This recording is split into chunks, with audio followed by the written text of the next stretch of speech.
Yeah. She's like shaking her head, didn't know what he said. Well, I thought I heard what he said, and then I was like, wait, maybe I didn't. You just smile. Yeah. Just smile and nod, smile and nod. I do that. I don't know what you're saying. I'm like, Yeah.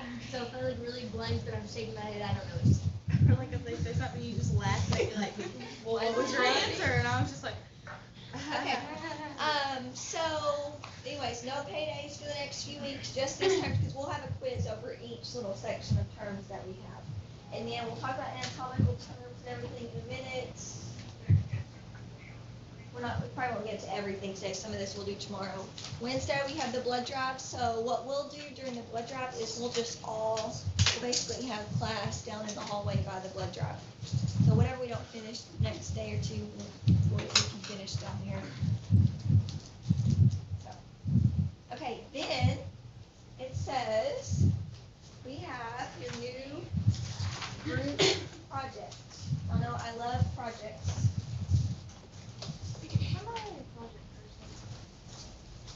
Probably do more projects in this class than you've ever done in any class. in my life, like my whole lifespan. Maybe so. It's possible. We're already getting there. This and next period mixed together. Me and D-Mark's gonna be worn out. A&P doesn't have so many projects once this first couple of 6 weeks is over. So. We're about to get another one in there too. This, after this in chapter 3, we will, yes. One more. But I think that's it for you. So, anyways, we'll have projects every 6 weeks. I like them. They teach you how to work together. By the end of the year, you'll be like a pro at group projects. And so, you'll be happy that you had them. And they're fun. So, anyways, let's read the directions on here. It says use either a large piece of construction paper or butcher paper. I'll grab you guys some bulletin board paper. Sketch the outline of a body. So you can either sketch it of a person in your group, or my suggestion is, I've got several pictures, or we can look up one on Google Images or whatever, like the outline of a body, and we can put it on the board and just trace that if you want to, or however we need to do that. Just because sometimes when you trace people, they end up like lumpy and weird, and it's kind of, it doesn't always look as nice and neat. Maybe you can freehand it, and that would be great. But anyway, so we'll use bulletin board paper. It says utilizing the medical root words list, look up the layman's terms, or just your common everyday terms, their meaning. So for example, okay, if you look on the back, adeno means gland, so number one's already answered for you. Adeno means gland. Take the list and place both the medical term and the lay term at an appropriate place on the body outline. Many terms are found all over the body, so for example, angie means vessel. So angio is term for vessel, and you can see that one on there too. There's the second one that's been given to you. Angio means vessel. So that one, for example, you just pick one of those possible spots. Spelling should always be correct, and then draw and color in whatever pertains to that term. So here is your example. I may have shown this to you already. That looks big. Who did that? Huh? Who did that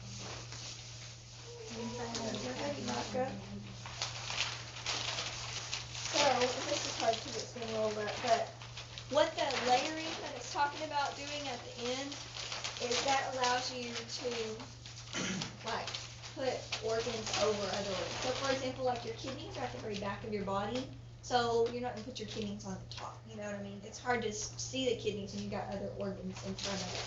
So that's why you layer them. Anyway, so that's what this is. I know it's hard to tell because then it's rolled up. No, this one, and this is what I recommend. This is a female body. Up here you have this other body that tells about the front and the back, terms. And then over here it has a male body, and then a cell down here, whatever. So you can do, this isn't, it doesn't have to look exactly like this. This is just a good example. So see how they've got both, for every term there is a picture that goes with it. So, and then they have it labeled with both the medical term, which is what you have on your paper, and then like your everyday word that goes with it.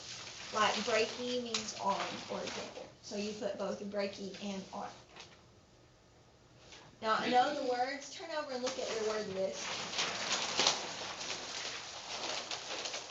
There's a lot of them. A lot of them we'll talk about in class over the next week.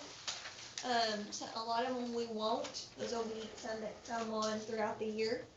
But I know they look, you're like, that's not a real word. And they're really not. These are word roots. So whenever we start talking about actual medical terminology next week, you'll learn that there's different parts to medical terms.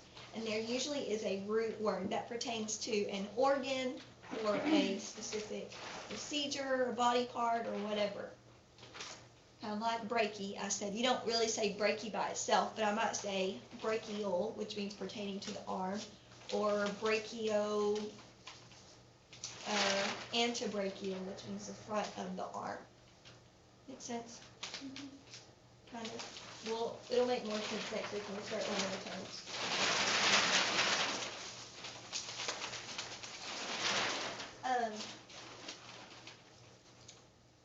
Couple more things actually before I hold this up. Okay, write these down. A few things my suggestions, okay, is the first thing you do is figure out what all of your words mean. So those 78 terms on there. That's my suggestion number one. You can split them up between people. Good places to get those are, you can get them online. You can probably find it online. You can,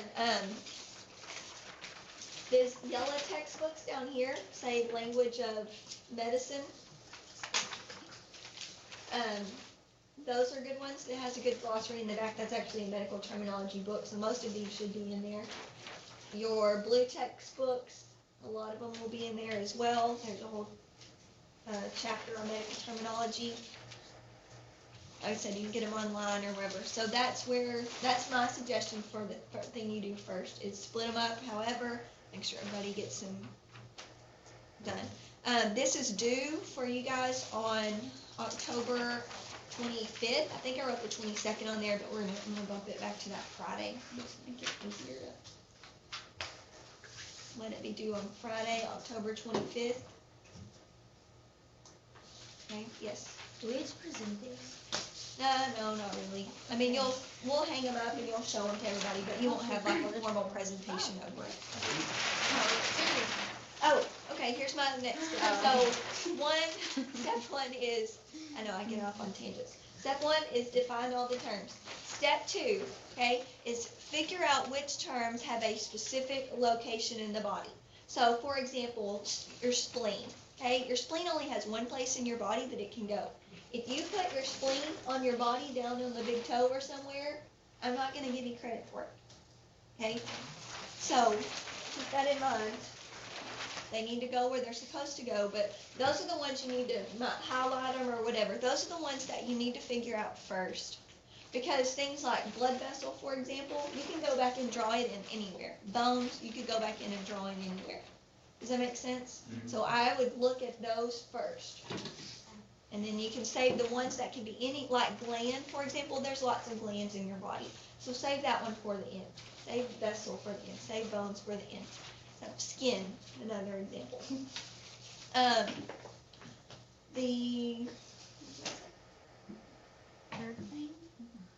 The other thing is on your organs, you kind of need to get an idea before you start drawing and putting things on here of what goes on the back versus what goes in the front, okay? Like I said, for the kidneys, okay? If you put the kidneys on the very top, up here, that's not going to be right because your kidneys are actually right back here. They're more towards your back. So those would need to be drawn on first. If it were me, I would probably, they'd take their kidneys on, but I'd just draw the kidneys on there. I mean, they're in the back, and then you can lift it up as you go. So that's pretty simple. Just find an anatomy picture in one of the textbooks that we have. And the blue textbook has great anatomy pictures. Probably the medical terminology does one as well, or anatomy books are up there. So figure out, you might go in and take one color and highlight all the abdominal organs and then figure out which one has to go down first. Okay, that'll make it easier so you're not having to go back and redo a bunch of stuff. Now, October 25th, you've got 4 weeks to do this. So it's a big project. If you wait until the last couple days to do this, you will be a sad, sad person because it takes a lot of time. We'll have 4 or 5 class days, full class days to work on it. You'll probably have a lot of other, 15 or 20 minutes at the end of the day to work on it. But like I said, I'm go in order, like I told you. Figure out the terms first, figure out, you might just highlight them or whatever. These go on the head, these go on the abdomen, these, that'll make it just, the more organized you are, the easier it is to get it finished. So it can look awesome. I mean, this is a really good example because they've got all the terms and everything. But I've had them before that looked really awesome, but they only had like 40 of the terms. Well, each term is worth a point, and it has to have the picture and the term as well as the lay term or like your everyday term. It has to have those 3 parts for you to get credit for it. And each one is worth 1 point. So look at that rubric at the back. Each term, like it says, is worth 1 point. It's got to have the regular common name, the medical term name, and then a picture. And then neatness and organization is worth 10 points. And then it's colored, creativity, whatever, it's worth 12 points. Okay?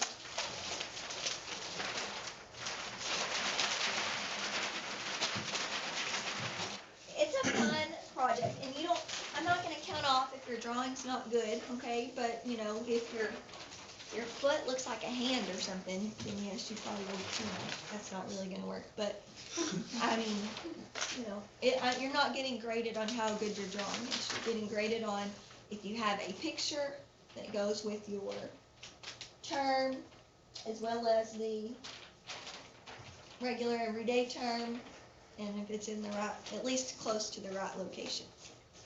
Make sense? It is a fun project.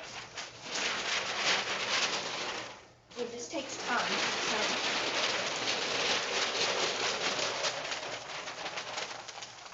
That's why you guys have 4 weeks to get it done, and we'll have lots of time in class. So I will get some paper, and we'll do probably in here. We already got our groups. We did? Yeah, we did on Friday. Oh, okay, well then that's our take care. Y'all know who they are? Because obviously I don't know who they are. I haven't never picked them yet. There's like, You're with me. How many people are in a group? 3 and We have 1 3 and 2. and 2. Okay. Cool. Well, awesome. Already done. Any questions? I have markers and colors and stuff in here. And Thursday this week, I think it says we'll work on them, and then Friday we'll work on them. So, okay.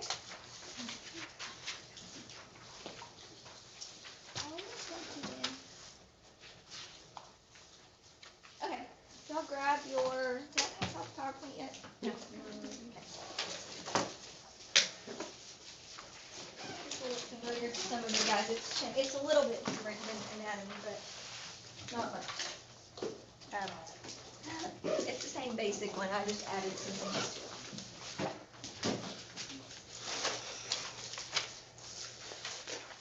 We'll get through a little bit today, and then we'll finish it up tomorrow. And then next week we'll have a test over this information.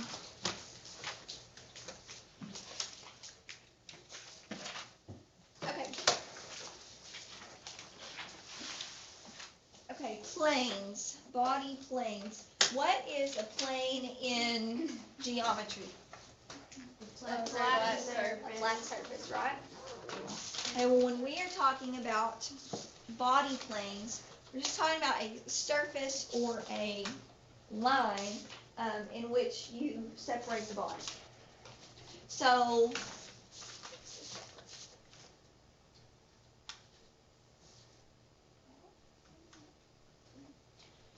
okay, so there's 3 basic ones that we'll talk about in here.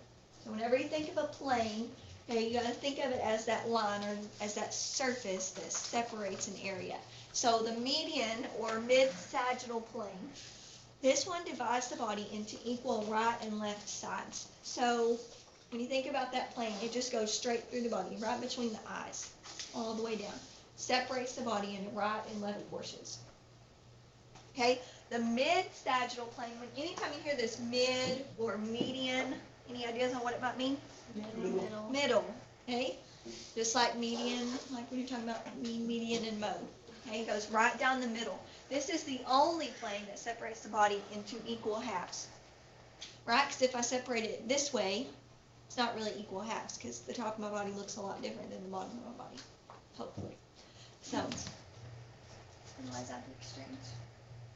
So that's the median or mid-sagittal plane, goes directly down the middle. Now, with sagittal, okay, you can have just a sagittal plane.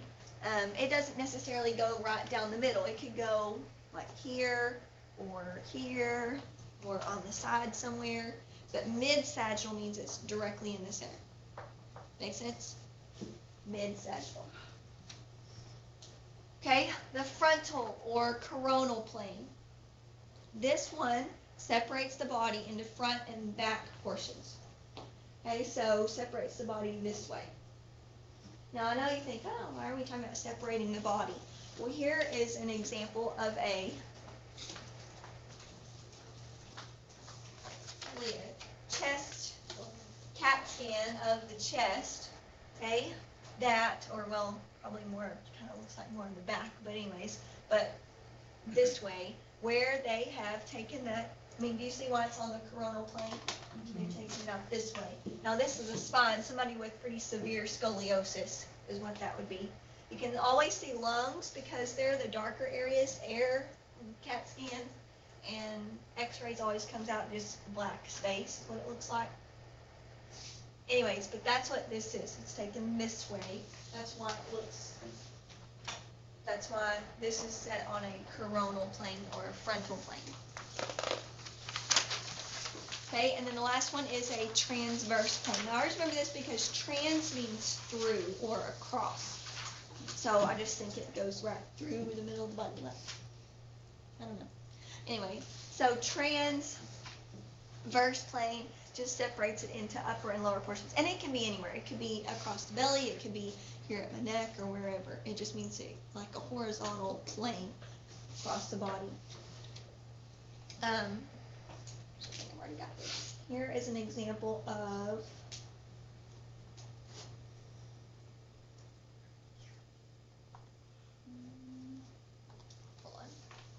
okay, if you look at this, they have taken, well, let me explain this. Whenever they do a CAT scan or an MRI, basically what happens is it's like it takes out slices.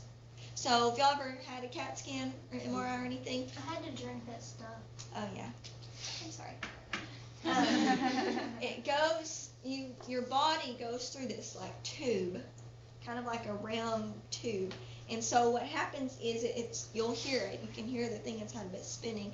But it actually it takes pictures of slices of the body. Is that why it takes so long? Yeah, because it takes so many different ones. So that's what they've done in this, is you can see this is the head, but they start, whenever, in the very beginning, you'll see it starts about right here. And then it's like slice, slice, all the way up. And so it's almost like it's pulling them out and looking at them. And so you can see as you go through, hold on, That's weird. you put the light back on. Let me turn the light back on. So what they've done is, wait until you can see the eyes again.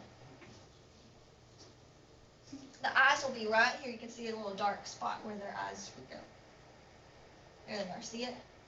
Now in the brain, there's the tumor. See the tumor up there? And see this black mark right here? Normally that has fluid in it. It's called the ventricle. There should be two of them. But I guess that with that tumor putting all that pressure, closed off the ventricle on the right hand side. So you can see their ears over here too. So that's what this is. They're just taking out slices this way. So that's at a transverse plane. Do you see why? Mm-hmm. That's so cool. So it gets closer and closer to the top of the head. Look at their ears out here. There they are. See them? So there's That's a big old head though. It's zoomed in, Jake. So, see, look at here. Up here, it's naming the slices. 30 slices and all.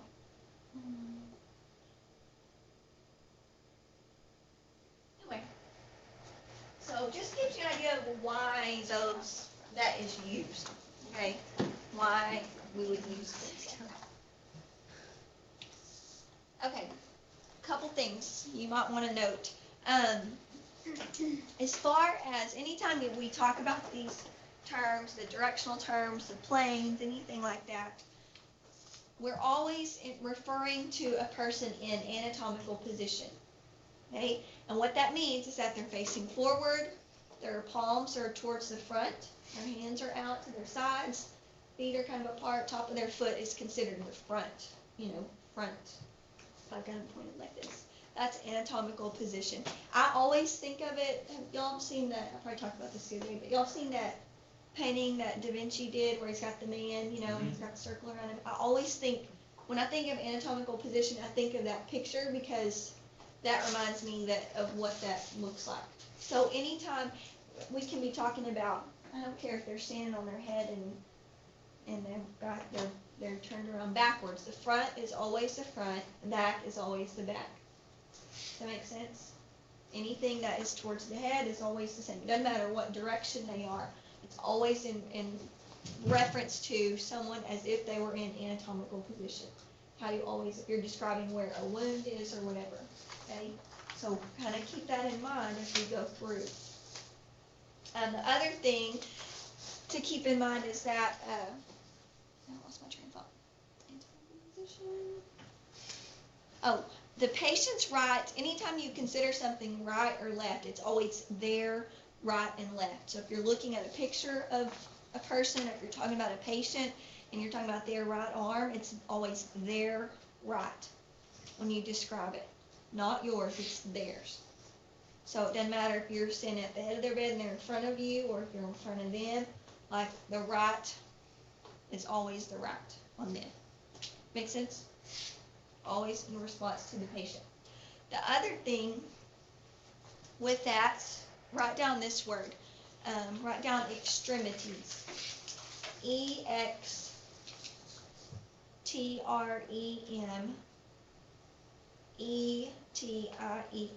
Extremities. Okay, and your extremities are your arms and legs.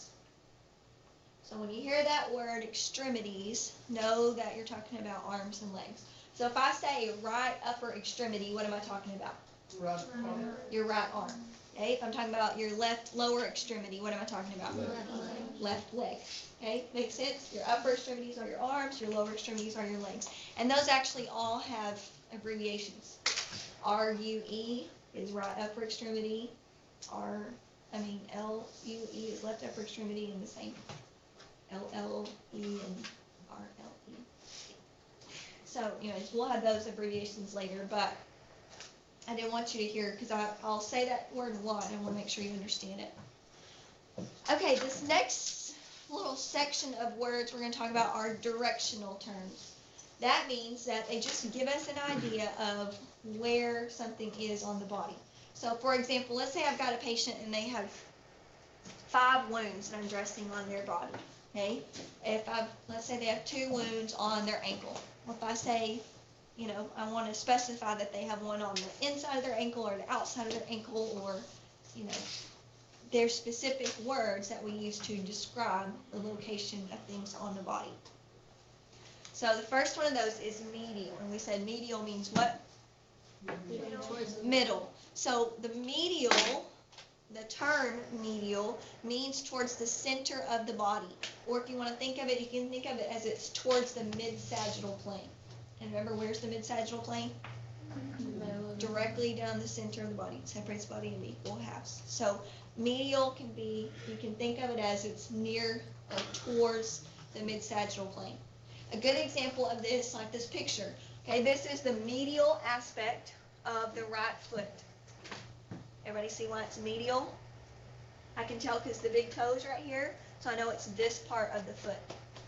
That's the medial aspect. It's more towards the midline, more towards the mid-sagittal plane.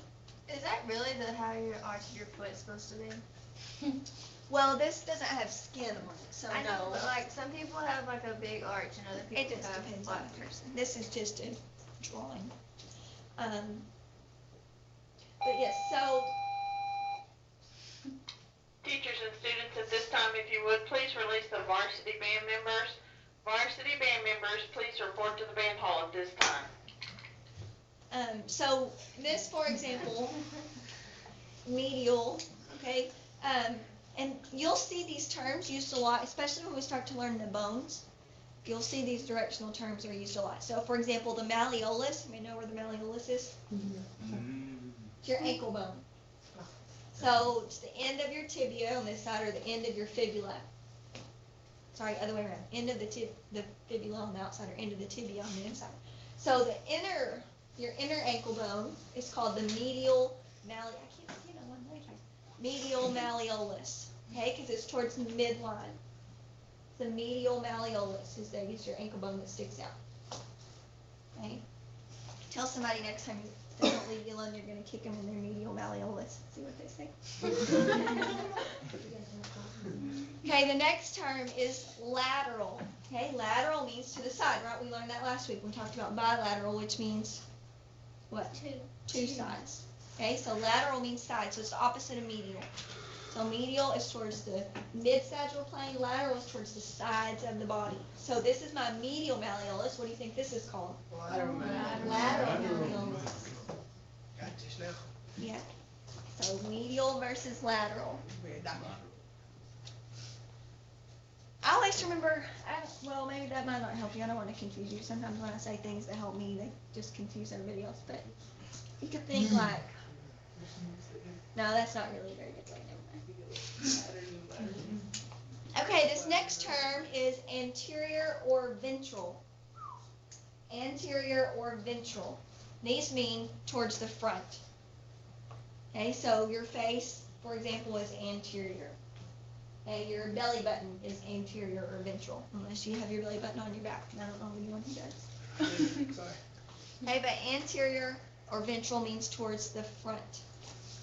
I don't have a good way to remember that. Ante, A-N-T-E, you'll see is actually the prefix for front. Like antecubital means like the front of the elbow. This space is called your antecubital space. Anteflexion means it's bending forward, so ante always means forward or front, but I learned that in a couple of weeks. So anterior or ventral means towards the front. Posterior or dorsal means towards the back. How can you remember dorsal? Dorsal fin. Dorsal fin, right? Oh, What is that? This isn't fair, I've already had this. What's a dorsal Yeah. fin? it's the fin on like the back of shirts or something. Like we know this. Oh, I would have never. They're like- I would have known that. I only know it from Like Finding Nemo. That's, I don't watch show, read, I don't have Nemo. Finding Nemo. Well, Does it really anyways, say that on emo? I don't know if it says, just think of some way to think through the back door. Okay, so, but dorsal means, okay, dorsal means back. So posterior also means back. We talked about post a little bit. What did we say? Yeah, I'm thinking of that. Post. I was thinking like, What's the abbreviation for after? P. P. Post means after. So if you want to think of it that way, posterior, after, or behind, towards the back. Maybe that works. Okay. So posterior and anterior are opposites. If it helps you to think of them that way, medial versus lateral, anterior versus posterior. Now we have superior and inferior. Superior means towards the head, inferior means towards the feet. So again, it doesn't matter what direction they are, doesn't matter if they're standing on their head. Superior is always going to be towards the head. Make sense? Always, doesn't matter what direction they're going. Okay? Superior and inferior. Now typically you will not use superior and inferior on the extremities when you're describing extremities. Okay, so you won't say superior arm or inferior arm. Instead of those, you'll use these terms, distal and proximal. Any ideas what distal might mean? Away from each other. Distant. Think of it, distant. Okay, so distal means away from the point of attachment. So typically when you're saying these two terms, distal and proximal, you might write this on there somewhere, you're talking about either your extremities, your arms and legs, or like a tube in the body. I'm just saying that one. I can't think of a better term for that. But like, when I talk about a tube in your body, I mean like the esophagus, for example. The distal end of the esophagus would be like towards the stomach because it goes there last. Sometimes you'll see it used there. But you wouldn't say like the distal abdomen. You'd say inferior abdomen. So superior and inferior are usually used kind of on the trunk of your body or the main part of your body, not used on the extremities, but distal and proximal are. And distal means, like I said, away from the point of attachment. Proximal means near. Proximal makes you think of what other term? Proximately. Proximity. Can't talk. Either one of those works. So it's close, right? If you in close proximity, it's near. So near the point of attachment. Those are usually pretty easy to remember. But these are usually given in reference to wherever the point of attachment is. So for example, this is the bones of the hand. The hand actually stops right about here. So these are the finger bones up here at the top. Well, if you'll look at them, there's 3 phalanges in each finger. You got 3 bones. This is your distal phalange. This is the proximal phalange because this is closer to where it attaches to your hand. I wouldn't say it's proximal in comparison to my shoulder, but that's what it's called because that's where it attaches to my hand. That makes sense? Distal is away from the point of attachment. Proximal is near the point of attachment. Very good with that? May I understand that? All right. You good? Yes.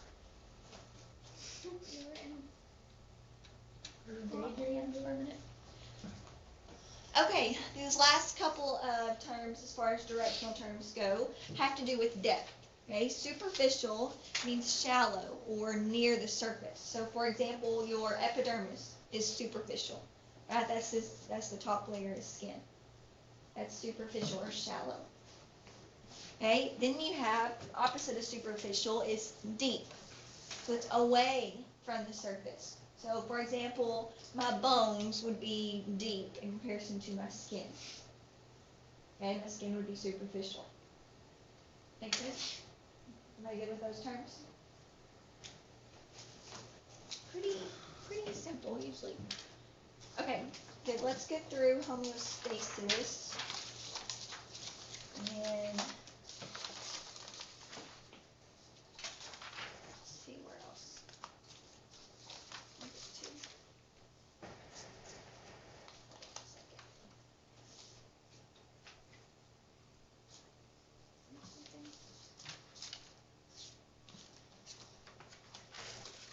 Okay, some of you guys have learned about homeostasis already. What is homeostasis?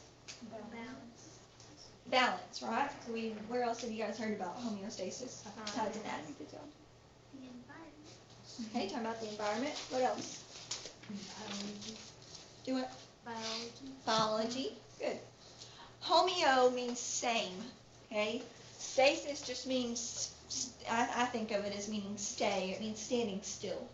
So homeostasis is just our body's ability to stay and keep working. Okay, to be in its happy place. Right? Your body temperature doesn't change very much because your body can't handle it. The pH of your blood, like we've been learning about in anatomy, can't change very much or your body won't work. There's all these things that are going on in your body all the time that have to stay within this very specific range in order for our bodies to work appropriately, work like they're supposed to. So that's homeostasis. It's just our body's ability to maintain that balance, to maintain a range of functional ability. Okay, when we are in homeostasis, it means, one, that our body's needs are being met. So what are some needs that we have? Food, right? Nutrients. Water. What'd you say?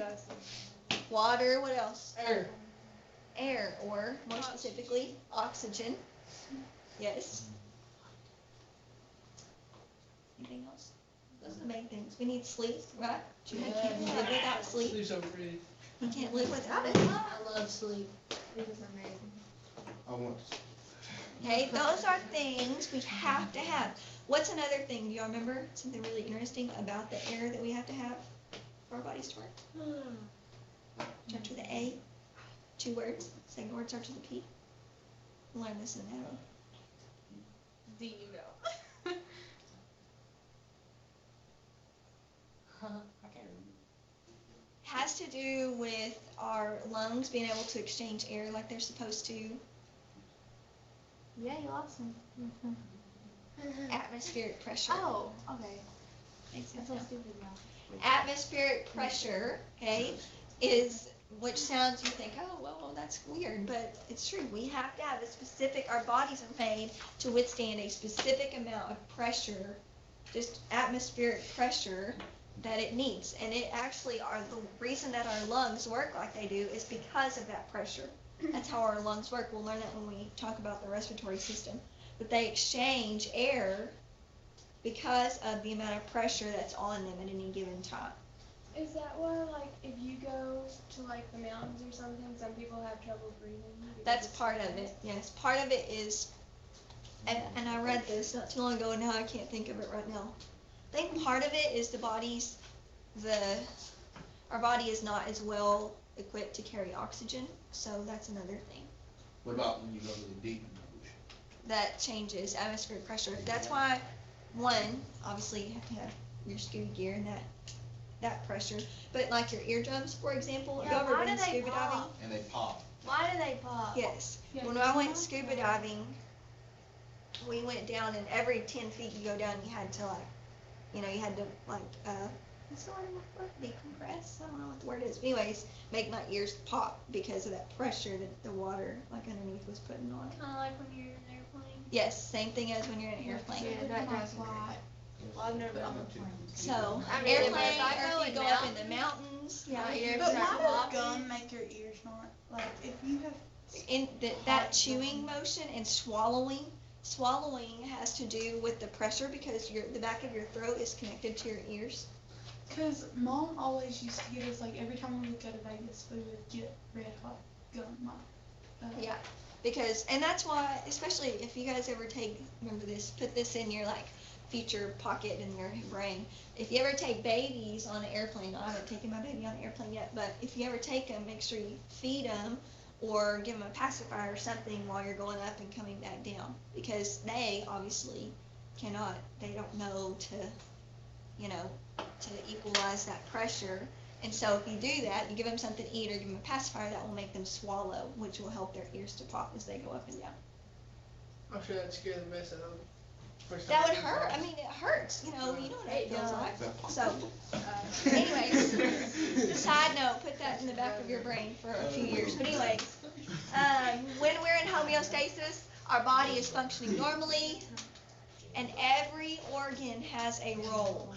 Every organ that we have. The only ones I can think of that don't have a big role are your appendix. But, I'm sure it's there for some reason. We just haven't figured out exactly what it is. I mean, when they take them out, it's fine. And I think we'll get to the rest of this tomorrow. That I have on there. I can't find what we did.